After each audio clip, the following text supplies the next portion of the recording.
Après une précédente mission en 2003, une équipe de l'ARESMAR et des ARES marins a effectué une reconnaissance des richesses sous-marines de la ville de Tyr.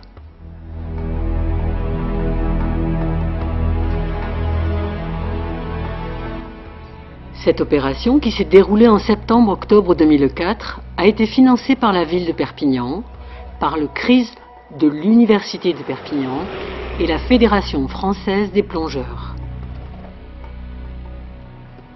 La ville de Tyr a assuré le transport, l'hébergement de l'équipe et la logistique du matériel lourd de plongée. La Direction générale des antiquités du Liban a délivré une autorisation de sondage dans l'un des deux ports que possédait la ville dans l'Antiquité, le port Nord.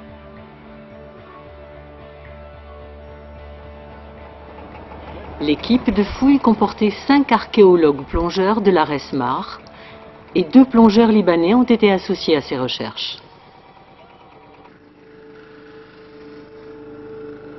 2 sondages ont été pratiqués.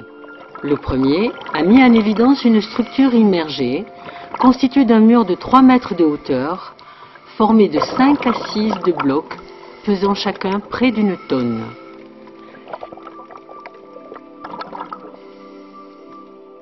Les nombreuses marques de tâcherons relevées vont permettre d'en savoir plus sur ce qui pourrait être un quai ou une digue.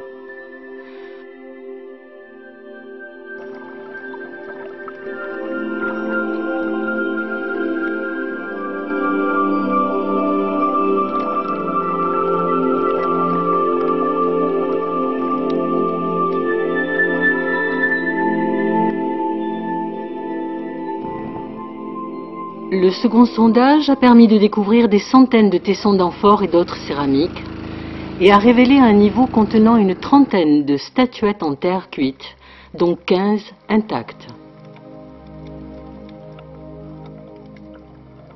Il s'agirait d'objets votifs datant du IIIe et IIe siècle avant notre ère.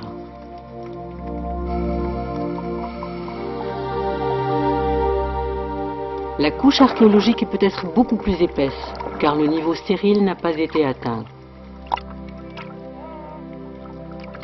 Il reste beaucoup à faire pour en savoir plus sur Tyr. L'équipe de l'ARESMAR et ses plongeurs restent mobilisés pour aider ses partenaires à connaître, protéger et mettre en valeur ces vestiges sous-marins.